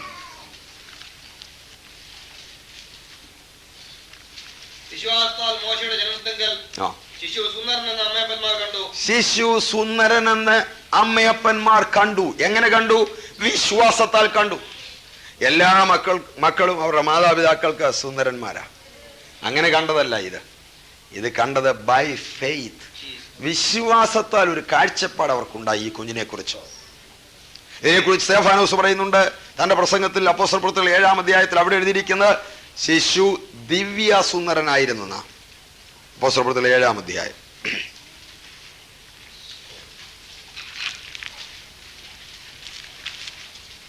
7-ാം അധ്യായത്തിൽ 20-ാം വാക്യം. ദിവ്യസുന്ദരൻ, ദൈവിക സൗന്ദര്യമുള്ളവനായിരുന്നു. എങ്ങനെ അവർ കണ്ടു? വിശ്വാസത്താൽ കണ്ടു. എബ്രായർ 11 എഴുതിയിരിക്കുന്നത് ഇംഗ്ലീഷ് വേദപുസ്തകത്തിൽ, they saw that he was a proper child. അവൻ പ്രോപ്പർ ചൈൽഡ് ആണെന്ന് അവർ കണ്ടു. പ്രോപ്പർ ചൈൽഡ് എന്നുള്ളതിന്റെ ഒരർത്ഥം ഇതാണ്, അതിന് പ്രോപ്പറായ ശിശു ഇവനാണെന്ന് അവർ കണ്ടു. വിശ്വാസത്താൽ അവർ കണ്ടു അതിന് പ്രോപ്പറായത് ഇവനാ. ഏതിന് പ്രോപ്പർ? ഏതിന് പറ്റിയത്? ഇസ്രായേലിനെ വീണ്ടെടുക്കുവാൻ. ഇസ്രായേലിനെ വീണ്ടെടുക്കുവാൻ പറ്റിയ ശിശുവാണ് മോശയെന്ന് വിശ്വാസത്താൽ അവർ കണ്ടു. അപ്പനും അമ്മയ്ക്കും വിശ്വാസത്താൽ മനസ്സിലായ ഒരു കാര്യം, ഈ കുഞ്ഞിനെയാണ് സ്വർഗം കണ്ടിരിക്കുന്നത്, ഇസ്രായേലിനെ വീണ്ടെടുക്കുവാൻ. വിശ്വാസത്താൽ മക്കളെ കുറിച്ച് എന്തെങ്കിലും കാഴ്ചപ്പാടുള്ള ആളുകൾക്ക് മാത്രമേ അവരെ ആ രീതിയിൽ വളർത്തിക്കൊണ്ടുവരാൻ ഒക്കെയുള്ളൂ. മോശയുടെ അപ്പനും അമ്മയ്ക്കും ആ കാഴ്ചപ്പാടുണ്ടായിരുന്നു തന്റെ മകനെ കുറിച്ച്. ഇവൻ ആരായി തീരുവാനുള്ളതാണ്, ഇവൻ എന്തായി തീരാനുള്ളവനാണ്, ഇവനെ കുറിച്ചുള്ള ദൈവത്തിന്റെ വിളി എന്താണ്, ഇവനെ കുറിച്ചുള്ള ദൈവിക ഉദ്ദേശം എന്താണ്, അത് അവർ കണ്ടതുകൊണ്ടാണ് ആ നിലയിൽ അവനെ വളർത്തിക്കൊണ്ടുവന്നത്. നമ്മുടെ ജീവിതത്തിലും നമ്മുടെ കുഞ്ഞുങ്ങളെ കുറിച്ച്, നമ്മുടെ തലമുറയെ കുറിച്ചുള്ള ദൈവിക ഉദ്ദേശം ഗ്രഹിപ്പാൻ നമുക്ക് കഴിയണം. വിശ്വാസം ഉണ്ടായിരുന്നുകൊണ്ട് അവരെന്ത് ചെയ്തു? അടുത്ത വാക്യം, എബ്രായ ലേഖനത്തിലെ 23-ാം വാക്യം. വിശ്വാസം ഉണ്ടായിരുന്നുകൊണ്ട് അവർ പേടിച്ചില്ല. രാജാവിനെ പേടിച്ചില്ല, രാജാവിന്റെ നിയമം പേടിച്ചില്ല, രാജാവിന്റെ കൽപ്പന പേടിച്ചില്ല. കൽപ്പനകളെയൊക്കെ പേടിക്കുന്ന ആരാണെന്നറിയാമോ? വിശ്വാസമില്ലാത്തവരാ. അകത്ത് വിശ്വാസമുണ്ട്, കൽപ്പനയെ പേടിക്കുകയില്ല. വിശ്വാസം എത്രയും കൂടി വരുന്നു അതനുസരിച്ച് ഭയം മാറിക്കൊണ്ടിരിക്കും. സ്തോത്രം. അവർ വിശ്വാസത്താൽ ഒരു കാഴ്ചപ്പാട് കണ്ടതുകൊണ്ട് അവർ രാജാവിന്റെ കൽപ്പനയെ ഭയപ്പെടാതെ, രാജാവിന്റെ കോപം ഭയപ്പെടാതെ ആ മകനെ അവർ ഒളിപ്പിച്ചു വെച്ചു. ഒരു കുഞ്ഞ്, ഒരു എബ്രായ കുഞ്ഞ്, ഒരു ആൺകുഞ്ഞ് ഒരു വീട്ടിൽ പിറന്നെന്നറിഞ്ഞാൽ ആ രാജ്യത്തെ നിയമമാണ് അതിനെ കൊല്ലണമെന്ന്. കൊല്ലുന്നില്ല എങ്കിൽ മാതാപിതാക്കൾ കുറ്റവാളികളാണ്. ആ കുഞ്ഞിനെ പട്ടാളക്കാർ കൊന്നുകളയും, മാതാപിതാക്കളെ തടങ്കലിലാക്കും. അങ്ങനെയുള്ളൊരു രാജ്യത്ത് എത്ര നാളാണ് ഈ കുഞ്ഞിനെ ഒളിപ്പിച്ചു വെക്കുന്നത്?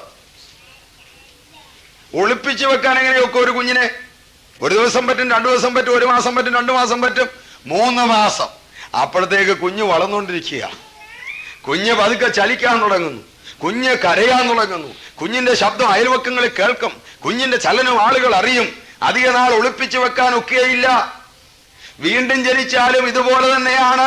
അകത്ത് ശരിയായ ജനനം നടന്നിട്ടുണ്ടെങ്കിൽ അധിക നാൾ ഒളിപ്പിച്ചു വെക്കാൻ ഒക്കുകയില്ല. ആ കുഞ്ഞു വളരാൻ തുടങ്ങും, ആ കുഞ്ഞു കരയാൻ തുടങ്ങും, ആ കുഞ്ഞു ചലിക്കാൻ തുടങ്ങും. സ്തോത്രം.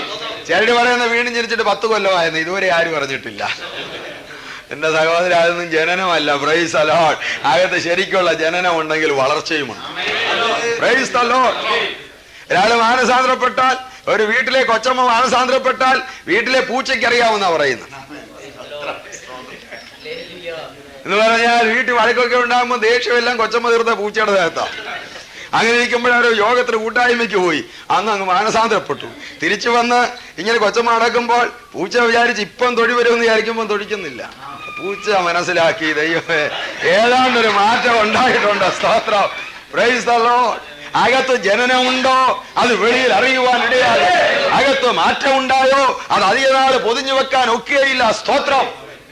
ഈ കുഞ്ഞു വളരുകയാണ്, 3 മാസമായി. ഇനി എന്ത് ചെയ്യാൻ കഴിയും? ഇനി ഒളിപ്പിച്ചു വെക്കാൻ കഴിയയില്ല.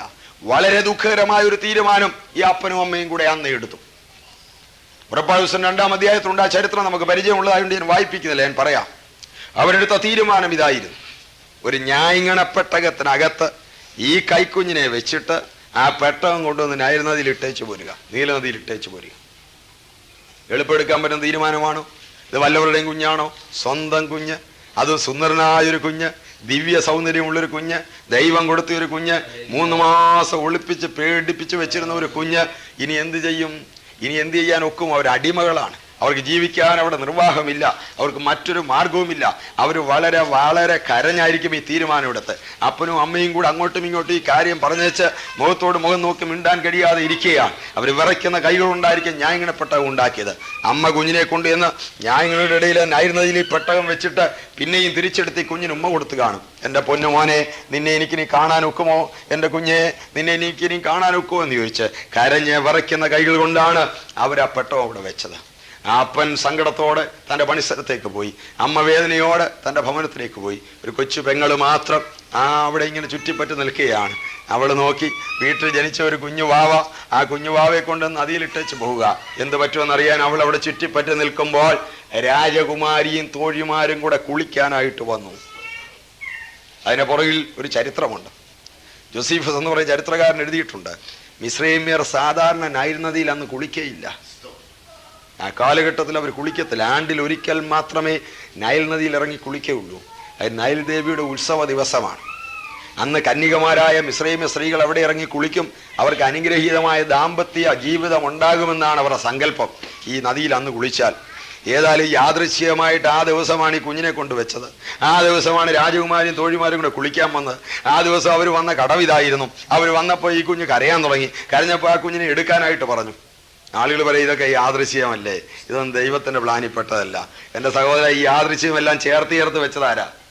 Price the Lord. ഇതെല്ലാം യാദൃശ്ചികമാണെന്ന് സമ്മതിച്ചു, പക്ഷെ അതെല്ലാം അടുക്കിന് കൊണ്ടുവന്നതാരാ?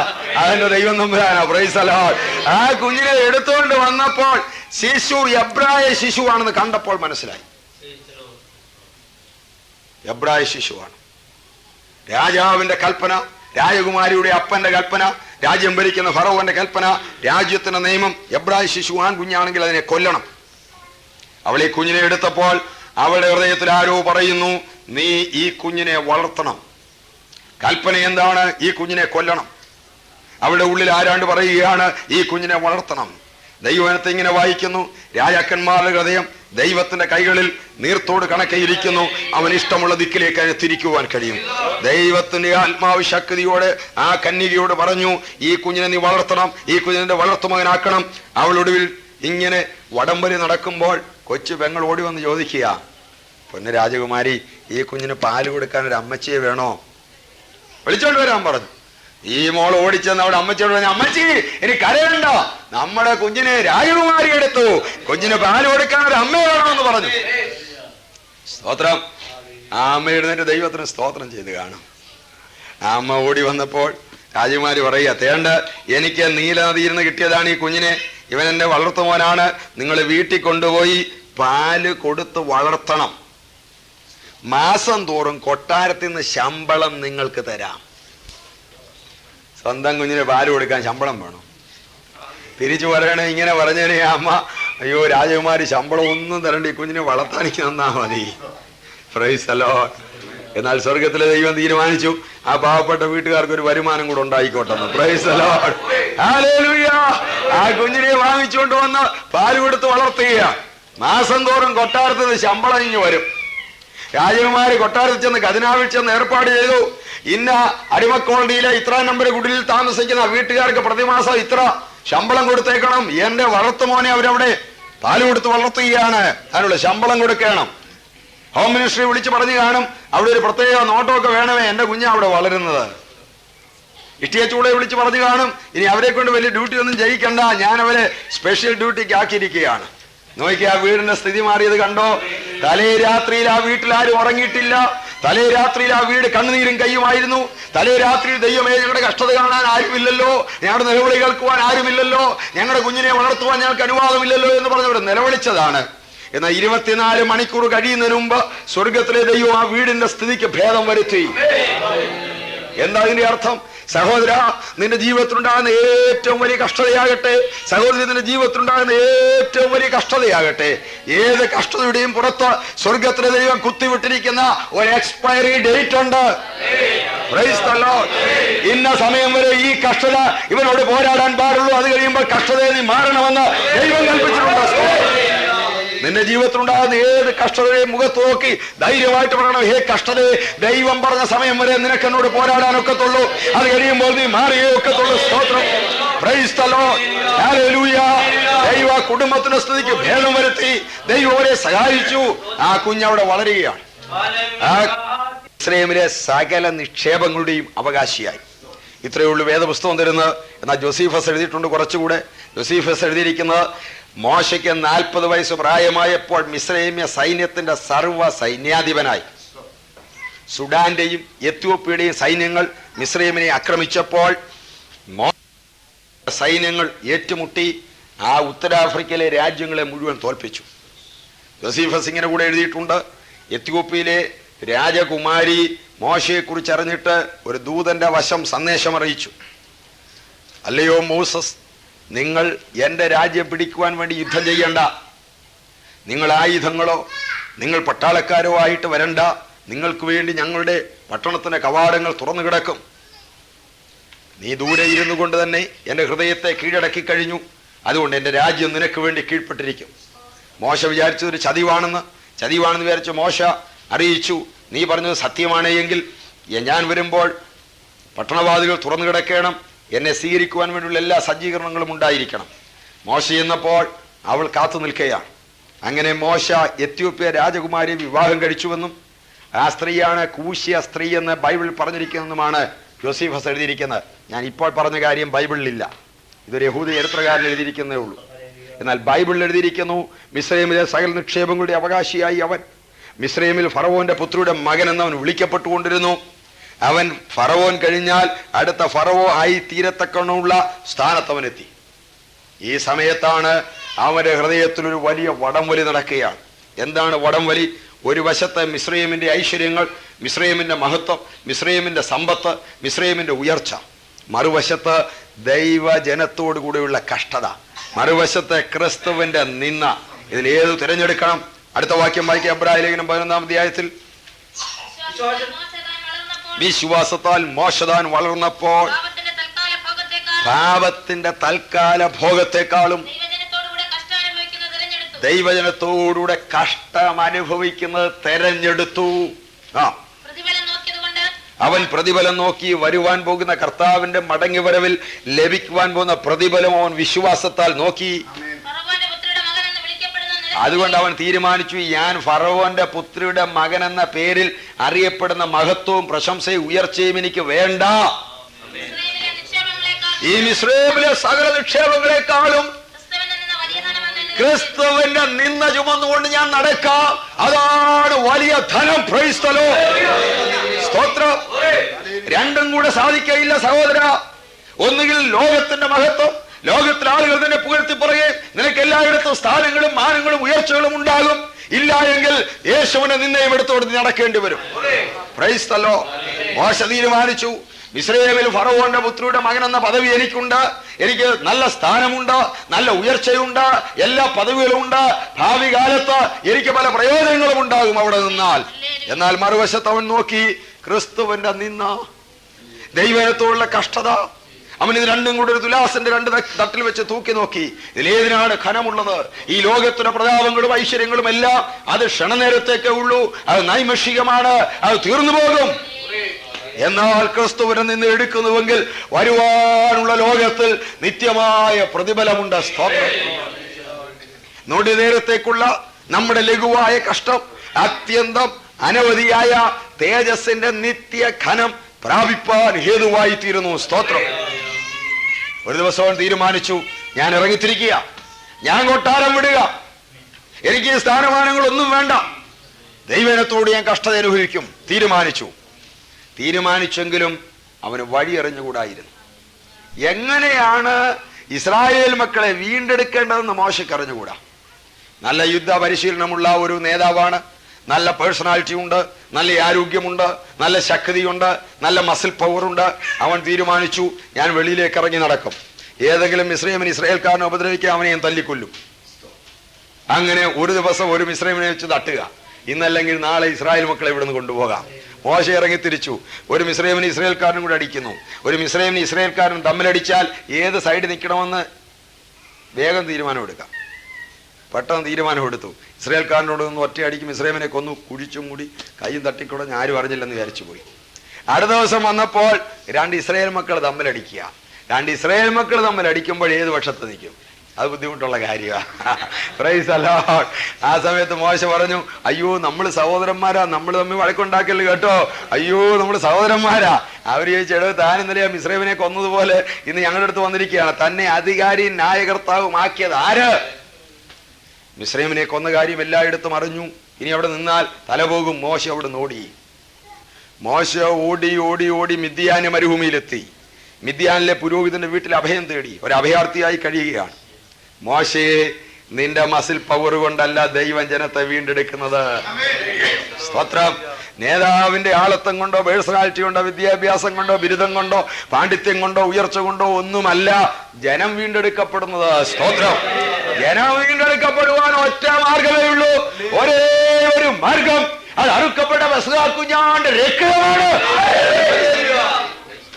40 കൊല്ലം മരുഭൂമിയിൽ ആടുകളുടെ പുറകെ മോശ നടക്കുക.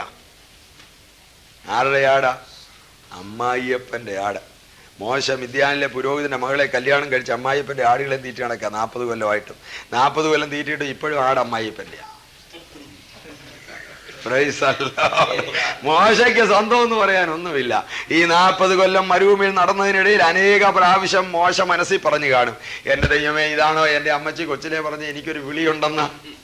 അയ്യോ, എടുത്ത് ചാടിക്ക അബദ്ധമായി പോയി, എടുത്ത് ചാടണ്ടായിരുന്നു. ആ കൊട്ടാരത്തിലെങ്ങാനും നിന്നിരുന്നെങ്കിൽ ഒരു നിലയിൽ എത്തിച്ചേർന്നതിന് അവിടുന്ന് എടുത്ത് ചാടി അബദ്ധമായി പോയി, ഒരാവശ്യമില്ലാത്ത കാര്യമായി പോയി. അവന്റെ ജീവിതത്തിൽ അവന്റെ വിളി അവൻ സംശയിക്കുകയും അവന്റെ ജീവിതത്തിൽ എന്ത് ചെയ്യണമെന്നറിയാതെ നിശ്ചലമായ അവസ്ഥയിൽ 40 കൊല്ലം പോകുകയാണ്. മോശയില്ല, സ്വർഗം അറിയാതെയല്ല നിന്നെ ദൈവം ഒരുക്കുക.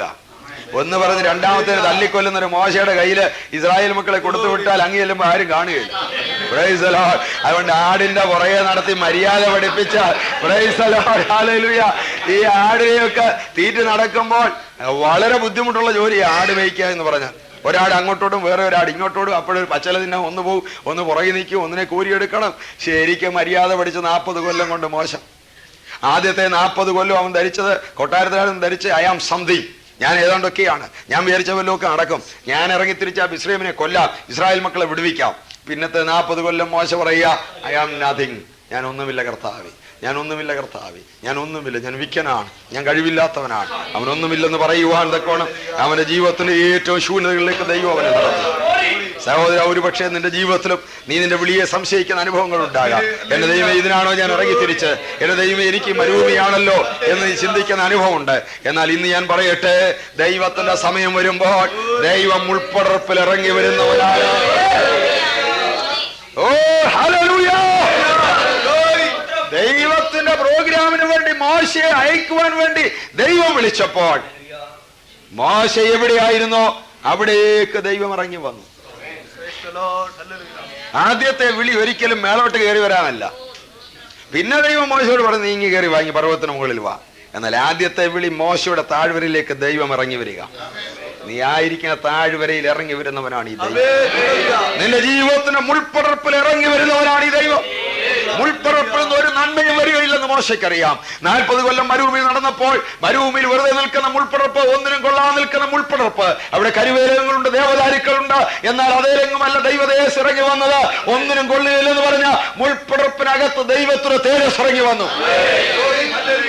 Praise the Lord. Hallelujah. ഇതെന്താണെന്ന് കാണുമെന്ന്, എന്താണെന്ന് അറിയുവാൻ വേണ്ടി മോശ നടത്തിയെന്നു. അടുത്തിയെന്നപ്പോൾ ഒരു ശബ്ദം, മോശേ, നീ നിൽക്കുന്ന സ്ഥലം വിശുദ്ധ ഭൂമിയാണ്, നിന്റെ കാലിലെ ചെരുപ്പ് അഴിച്ചു കളക. ഇത്രയും നാൾ വിശുദ്ധനായിട്ട് നടന്ന ചെരുപ്പിട്ടത് കൊണ്ടാണ്. എന്നാൽ ഇപ്പം ദൈവം പറയുന്നത്, നിന്റെ ചെരുപ്പിന്റെ വിശുദ്ധിയല്ല വേണ്ടിയത്, നിന്നെ ഞാൻ വിശുദ്ധ സ്ഥലത്ത് നിർത്തിയിരിക്കുക. അവിടെ നിന്റെ ചെരുപ്പ് കള. നിന്റെ ചെരുപ്പിന്റെ വിശുദ്ധിയല്ല ദൈവത്തിന് വേണ്ടിയത്, നിന്നെ വിശുദ്ധ സ്ഥലത്ത് നിർത്തിയിരിക്കുക ദൈവം. Praise the Lord. ദൈവം ചോദിച്ചു, ദൈവം പറയാണ്, മോശേ, എന്റെ ജനത്തിന്റെ കഷ്ടത ഞാൻ കണ്ടു, അവരുടെ നിലവിളി ഞാൻ കേട്ടു, അവരുടെ സങ്കടങ്ങൾ ഞാൻ അറിയുന്നു, അവരെ വിടുവിപ്പാൻ ഞാൻ ഇറങ്ങി വന്നിരിക്കുന്നു. സഹോദര, നിന്റെ നിലവിളി ദൈവം കേൾക്കുന്നുണ്ട്. സഹോദരി, നിന്റെ വേദന ദൈവം കാണുന്നുണ്ട്. ആരോടും പറയാൻ പോലും കഴിയാതെ നിന്റെ ഹൃദയത്തിനകത്ത് നീ കൊണ്ടു നടക്കുന്ന നിന്റെ ആ വേദനയുണ്ടല്ലോ, ഇത് പകൽക്കാലം ദൈവം പറയുന്നു, മകളെ, ഞാനത് കണ്ടു, ഞാൻ നിന്റെ കണ്ണുനീര് കണ്ടിരിക്കുന്നു, ഞാൻ നിന്റെ നിലവിളി ശബ്ദം കേട്ടു, വിടുവിപ്പാൻ വേണ്ടി ഞാൻ ഇറങ്ങി വരുന്ന ദൈവമാണ്. Praise the Lord. Praise the Lord. പലപ്പോഴും നമുക്ക് തോന്നും, ദൈവമേ നീ പ്രവർത്തിപ്പാൻ സമയമായില്ലേ, ഞാൻ എത്ര ദിവസം കാത്തിരുന്നു, ഞാൻ എത്ര ദിവസം പ്രാർത്ഥിച്ചു, നീ എന്താ പ്രവർത്തിക്കാത്തത്? ഒരു കാര്യം ഓർത്തുകൊള്ളുക, ദൈവത്തിന്റെ സമയത്തെ ദൈവം പ്രവർത്തിക്കത്തുള്ളൂ. നമ്മുടെ എല്ലാവരുടെയും വാച്ച് ഫാസ്റ്റാണ്. ദൈവത്തിന്റെ ക്ലോക്കുമായിട്ട് നോക്കുമ്പോൾ നമ്മുടെ എല്ലാം വാച്ച് ഫാസ്റ്റാ. അതുകൊണ്ട് നമ്മൾ നോക്കിച്ചു പറഞ്ഞ കർത്താവേ സമയമായില്ല, ദൈവം പറയും, മകനെ ദർശനത്തിനൊരു അവധി വെച്ചിട്ടുണ്ട്, അതതിന്റെ സമാപ്തിയിലേക്ക് ബന്ധപ്പെടുന്നു. വൈകിയാലും അതിനായി തന്നെ നീ കാത്തിരിക്കുക, അത് നടക്കും നിശ്ചയം. Price the Lord. ദൈവത്തിന്റെ സമയമായപ്പോൾ മോശയുടെ ജീവിതത്തിൽ ദൈവം പ്രവർത്തിക്കാൻ തുടങ്ങി. ദൈവം ചോദിക്കുന്നു, മോശേ നിന്റെ കയ്യിൽ എന്തുണ്ട്? 40 കൊല്ലം മരുഭൂമിയില് അമ്മായിയപ്പന്റെ ആടുകളെയൊക്കെ തീറ്റി നടന്നല്ലോ, നിന്റെ എന്ന് പറയാൻ എന്തുണ്ട്? ഈ ആട് നിന്റെയാണോ? അല്ല കർത്താവ്, എന്റെ അമ്മായിപ്പന്റെയാ. നിന്റെ എന്ന് പറയാൻ എന്തുകൊണ്ട്? കാട്ടിൽ നിന്ന് കണ്ടെടുത്തൊരു വടിയുണ്ട്, ഒരു വടി. ദൈവം പറയും എന്റെ സന്നിലേക്ക് ഇട്ടേക്കാൻ പറഞ്ഞു. ദൈവസന്നിലിട്ടു, അത് സർപ്പമായി തീർന്നു. മോശ പോലും പേടിച്ചു പോയി. അതിന്റെ വാലിൽ പിടിച്ചെടുക്കാൻ പറഞ്ഞു. അത്ഭുതം ചെയ്യുന്ന വടി പിടിക്കേണ്ട വിധത്തിലേ പിടിക്കാവുള്ളൂ കേട്ടോ. ചില ആളുകൾക്ക് വടി കിട്ടിക്കഴിഞ്ഞാൽ പിന്നെ അവരവിടെ ഇവിടെ എല്ലാം പിടിച്ച് എന്തെല്ലാം കുഴപ്പമുണ്ടാകുന്നറിയാമോ? അതൊക്കെ പിടിക്കേണ്ട വിധത്തിൽ പിടിച്ചോണം. വാലെ പിടിച്ചെടുക്കാൻ പറഞ്ഞു. മോശ വാലെ പിടിച്ചെടുത്തു. സ്തോത്രം. ആ വടിയെക്കുറിച്ച് ദൈവം പറഞ്ഞു വിടുന്നൊരു കാര്യമുണ്ട്. ദൈവം മോശയെ മിസ്രൈമിലേക്ക് വിടുമ്പോൾ ആ മുൾപ്പടർപ്പിൽ വെച്ച് ദൈവം പറയുന്ന ഒരു കാര്യം, മോശേ എന്റെ വടി കൂടെ നീ എടുത്തുകൊള്ളണം. മോശ ദൈവത്തിന്റെ വടി കയ്യിലെടുത്തു. ഏത് വടിയാ ഇത്? ആടിനെ തീറ്റി നടക്കാൻ എങ്ങാണ്ട് എടുത്തൊരു വടി, മോശയുടെ വടി. ദൈവസനിൽ ഇട്ടപ്പോൾ ഇപ്പൊ അതിന്റെ പേര് മാറി, അതിന്റെ ഉടമസ്ഥൻ മാറി. ഇപ്പൊ ആ വടിയുടെ പേര് ദൈവത്തിന്റെ വടി. എത്ര നിസ്സാരമായതായിട്ട് കൊടുത്തത്. Price the Lord. എന്നാൽ ദൈവസനെ സമ്പൂർണ്ണമായി സമർപ്പിച്ചു കഴിഞ്ഞപ്പോൾ ആ ദൈവത്തിന്റെ വടിയായെന്ന് മാത്രമല്ല, ആ വടിയാണ് മിസ്രൈമിൽ അത്ഭുതങ്ങൾ ചെയ്തത്. ആ വടിയാണ് മിസ്രൈമിലെ മന്ത്രവാദികളുടെ വടികളെ വിഴുങ്ങിയത്. ആ വടിയാണ് ചെങ്കടലിനെ രണ്ടായി പിളർന്നത്. ആ വടിയാണ് തീക്കൽക്കാരെ പിളർന്ന് ദാഹജലം മിസ്രൈം മരുഭൂമിയിലെ ജനങ്ങൾക്ക് കൊടുത്തത്. എന്താണ് ഇതിന്റെ അർത്ഥം? സഹോദര സഹോദരി, നിന്റെ കയ്യിലുള്ളത് എത്ര നിസ്സാരമാണെങ്കിലും, എത്ര ചെറുതെന്ന് തോന്നുന്നെങ്കിലും, സർവശക്തനായ ദൈവത്തിന്റെ കയ്യില് സമ്പൂർണ്ണമായി നീ സമർപ്പിച്ചു കഴിയുമ്പോൾ അതുകൊണ്ട് മഹാത്ഭുതം ചെയ്യുവാൻ എന്റെ ദൈവത്തിന് കഴിയും. എന്റെ ദൈവമേ, എനിക്ക് ആകെ അറിയാവുന്നത് പ്രാർത്ഥിക്കാനാ, വേറെ ഒന്നും അറിയത്തില്ല. സഹോദര മതി, അത് നീ കർത്താവിന്റെ കയ്യിലോട്ട് ഏൽപ്പിച്ചു കൊടുക്കുക. ആ പ്രാർത്ഥനയുടെ മഹാത്ഭുതം നീ കാണും. കർത്താവ്, എനിക്ക് ആകെ അറിയാവുന്നത് സാക്ഷി പറയാനാ, മതി, ആ വടി മതി, നീ കർത്താവിന്റെ കയ്യിലോട്ട് കൊടുക്കുക. കർത്താവ് അത്ഭുതം ചെയ്യും. സ്തോത്രം. നിന്റെ കയ്യിലുള്ള എത്ര നിസ്സാരമാണെങ്കിലും ദൈവത്തിന്റെ കയ്യിൽ ഏൽപ്പിക്കുക. ദൈവം അതുകൊണ്ട് മഹാത്ഭുതം ചെയ്യും. മോശ മിസ്രൈമിലേക്ക് വന്നു. ഫറവോനോട് പറഞ്ഞു, ഫറവോനെ, എന്നെ ആരാധിപ്പാൻ എന്റെ ജനത്തെ വിട്ടയക്ക, എന്നെ ആരാധിപ്പാൻ എന്റെ ജനത്തെ വിട്ടയക്ക. ഫറവോൻ ചോദിച്ചു, എബ്രായരുടെ ദൈവം പറഞ്ഞാൽ ഞാൻ കേൾക്കത്തക്കവണ്ണം യഹോവ ആര്? യഹോവ ആരാണ്? നിന്റെ ദൈവം പറഞ്ഞാൽ ഞാൻ കേൾക്കാൻ അവനാരാ? ദൈവം പറഞ്ഞ, മോശയെ നീ വിഷമിക്കണം, ഞാൻ മറുപടി കൊടുത്തോളാം. നിന്റെ ദൈവത്തെ, നിന്റെ ആത്മീയത്തെ, നിന്റെ സാക്ഷ്യത്തെയൊക്കെ ചോദ്യം ചെയ്യുന്ന ആളുകൾക്ക് മറുപടി കൊടുക്കുന്നത് നമ്മളല്ല, ദൈവം. നമ്മൾ കൊടുത്താൽ അപക്വമായതും നമ്മുടെ ജഡം കലർന്നതുമായ മറുപടികളായിരിക്കും. സ്വർഗത്തിലെ ദൈവം കൊടുക്കുമ്പോൾ ക്ലീൻ ആൻസർ കൊടുത്തോളാം. Price the Lord. അടുത്ത ദിവസം ഫറവോൻ വെള്ളം കുടിക്കാൻ എടുത്തപ്പോൾ ചോരയാ. മിസ്രൈമിലെ സകല ജലാശയങ്ങളും സകല ഒലിപ്പുകളും ഊരുകളും കുളങ്ങളും കിണറുകളും സകല ഉറവകളും വെള്ളം രക്തമായി തീർന്നു. അടുത്ത ബാധ, തവളകൾ കയറുമാറായി. രണ്ടാമത്തെ ബാധ. എവിടെയൊക്കെ കയറി? അധ്യായം നിങ്ങൾ നോക്കണം. അവിടെ എഴുതിയിരിക്കുന്നത് മിസ്രൈമ്യരുടെ മേൽ, അവരുടെ കിടക്കമേൽ, അവരുടെ അപ്പത്തിന്റെ മേൽ, അവരുടെ മാവുഴിക്ക് തൊട്ടിക്കകത്ത്, അവരുടെ ഗ്രഹങ്ങളിൽ, അവരുടെ അടുപ്പുകളിൽ എല്ലാം തവള. എന്നേറ്റം തവള കയറിയത്? കാരണം ഒരു കാരണമുണ്ട്. മിസ്രൈമ്യർ ആരാധിച്ചിരുന്ന ദൈവങ്ങളിൽ ഒന്നായിരുന്നു തവള. തവളദേവനെ ആരാധിക്കുന്നവരായിരുന്നു മിസ്രൈമ്യർ. ദൈവം ന്യായം വിധിച്ചപ്പോൾ മിസ്രൈമ്യരുടെ ദേവന്മാരുടെ മേലും ന്യായവിധി നടത്തി. കുട്ടിദൈവങ്ങളെ സേവിക്കുന്ന മിസ്രൈമ്യർ ദൈവം പറഞ്ഞു, ദേവന്മാരുടെ എണ്ണം പെരുകട്ടെ. രാവിലെ നോക്കിയപ്പോൾ എല്ലാം പെരയ്ക്കകത്തെല്ലാം ദൈവങ്ങളാണ്. ഫറവോൻ ഉണർന്ന് നോക്കിയാൽ നെഞ്ചത്തിരിപ്പുണ്ട് ഒരുത്തൻ. ചാടി എഴുന്നേറ്റപ്പോൾ തലവണിക്കകത്തുനിന്ന് തവളയാടുക. എല്ലാം കഴിക്കാമെന്ന് വിചാരിച്ച് ചെന്നിരുന്നപ്പോൾ ഉണ്ട് ഒന്ന് ചാടി അപ്പത്തിന്റെ പുറത്തിരിക്കുന്നു. കുട്ടിദൈവങ്ങളുടെ എണ്ണം അങ്ങ് പെരുകി കഴിഞ്ഞപ്പോൾ ഫറവോൻ മോശയെ ആളയച്ചു വരുത്തി, തവള നീങ്ങിപ്പോണ്ടതിന് നീ നിന്റെ ദൈവത്തോട് പ്രാർത്ഥിക്കണം. തലേ ദിവസം എന്നാ പറഞ്ഞത്? നിന്റെ ദൈവം ആരാടാ? യഹോവ ആരാ? എന്ന് തലേ ദിവസം ചോദിച്ച ഫറവോൻ അവന്റെ വീട്ടിൽ പ്രശ്നം ഉണ്ടായപ്പോൾ മോശയെ വിളിച്ച് പ്രാർത്ഥിക്കാൻ. Price the Lord. അത് ഓർത്തോണം, നമ്മുടെ ആത്മീയത്തെയും നമ്മുടെ ദൈവത്തെയും പരിഹസിക്കുന്ന ആളുകൾ, എതിർക്കുന്ന ആളുകൾ അവരുടെ വീട്ടിൽ പ്രശ്നം ഉണ്ടാകുമ്പോൾ ആളയച്ച് വിളിപ്പിക്കും. എന്താ കാര്യം? സ്തോത്രം. അവരെതിർക്കുമ്പോൾ തന്നെ അവരുടെ മനസാക്ഷിയിൽ അറിയാം നമ്മുടെ ദൈവം ജീവിക്കുന്ന ദൈവമാണ്. യഹോവയെ ആരെന്ന് ഫറവോൻ ചോദിക്കുമ്പോൾ തന്നെ അവന്റെ ഉള്ളിലറിയാം ജീവിക്കുന്ന ദൈവം മോശയുടെ ദൈവമാണ്. അതുകൊണ്ട് ആ പ്രശ്നം ഉണ്ടായപ്പോൾ വേറെ ആരെയും വിളിക്കാതെ മോശയെ ആളയച്ച് വരുത്തിയത്. മോശ വന്ന് ചോദിച്ചു, ഫറവോനെ, തവള ഇറങ്ങിപ്പോ ഞാൻ എപ്പോഴാ പ്രാർത്ഥിക്കേണ്ടത്? അദ്ദേഹത്തെ നിങ്ങൾ വായിച്ചു നോക്കൂ. രസകരമായ മറുപടിയാ ഫറവോൻ പറഞ്ഞു. ഫറവോൻ പറയാ,